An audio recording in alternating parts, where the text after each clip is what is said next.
partners. One is a Christian and one is Hindu.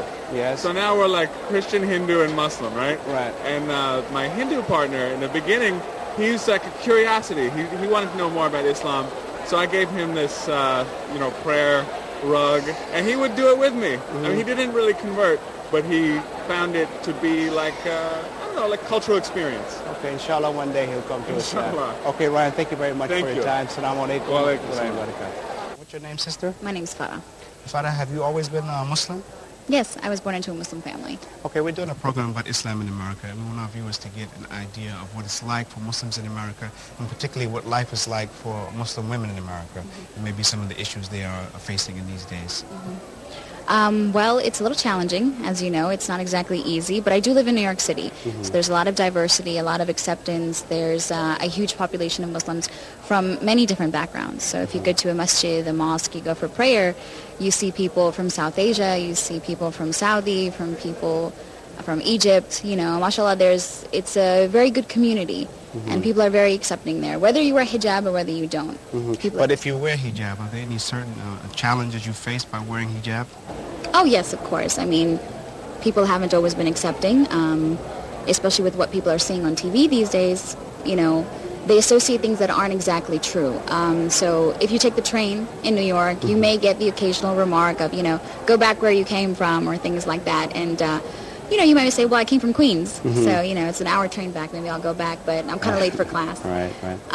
So you try to joke about it, you be nice, and you be polite because it's not their fault. If they are misinformed, it's our responsibility to inform them. Now, you're a student? Yes, I am. A student where?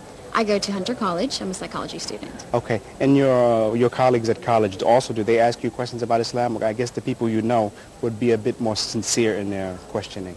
Well, I mean, I'm not anyone to judge their intentions. Sometimes they are sincere. Sometimes they seem to be sincere, but you never know. But like friends in class, classmates, colleagues, they're asking like, so why do you wear that? Or so you can't drink alcohol, you're not going to come out drinking with us tonight? And you'd be like, you can't eat pork or things like that. So you explain to them, and practice makes perfect. The more people ask Are questions. there people there who are accepting Islam? Yes, absolutely. There are a lot of people who are coming in, getting information, realizing that this is what they've always wanted. Alhamdulillah. Sister Farah, thank you very much for your time. Assalamu alaikum. Wa alaikum assalam. Umar Maktabi. Omar Makhtabi. Have you always been Muslim? Yes, I was born a Muslim. Okay, and originally you're from this country? Originally I am from Syria, Uh-huh. but we moved to this country. And I was very young, so I don't remember really Syria, but I go there every summer. So I know Syria, I know Syrian dialect, And now we're here at the Muslim Youth Conference. In Islam in America right now, we have some issues we're dealing with. Yeah. What do you think are some of the issues that the Muslim youth are dealing with? I think ignorance. Ignorance is the biggest one, maybe. Because, when the youth is ignorant about what's going on in the world, what's going on in Lebanon especially now, and in Palestine, it's a big issue because they're the ones who are going to grow up and have to deal with these issues. And if they're ignorant about it now, what's going to make them get knowledge when they're older? And I think a major aspect of this is the parents, because the parents have to teach their youth. They have to teach them, look what's going on in the Muslim world. Look how, teach them what can we do to influence, overseas, and not just that, even influence, ourselves here to become better Muslims. And you see the conferences like this is helping really to educate the young people and really to get them in gear to start practicing Islam and to be able to give da'wah to other young people?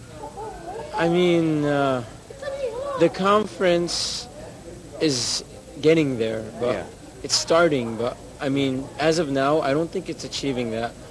Okay, what about in everyday life? Do young people ask you about Islam? Do your friends ask you about Islam in school, in the streets?